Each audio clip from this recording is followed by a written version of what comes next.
Туризмо 2008. Сваляме стартер.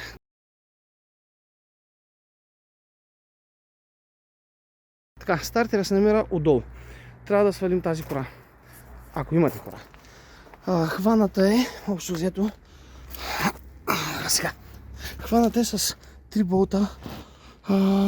Тук и там в другия край. Ние имахме 2, няма значение. Така, развете болтовете в този край.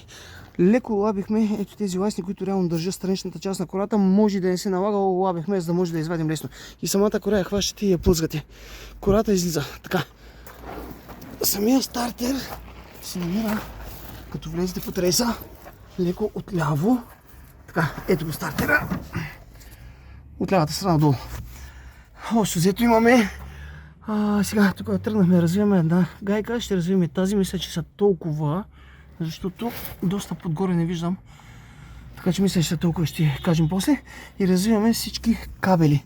Тук имаме една маса, която беше хваната за гайката. За захвата. Развиваме толкова тук. Имаме с този толкова да развием тази с този кабел. Отгоре едно малко кабелче, което е за... Това мисля, че е 8-ица. Ако не се лъжа, така. Тук имаме 2 десятки. И отгоре още една десятка. Помните, задължително снимайте да видите къде е. Махаме тя още една гайка остана.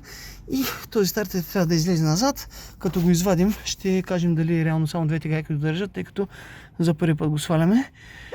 И ще ходим на ремонт. Така, ето го стартера. Имаше обаче една гайка е отгоре, нормално, в принцип. Трябва да е на 3 точки, 2, не ми се струва, че трябваше на 2, така.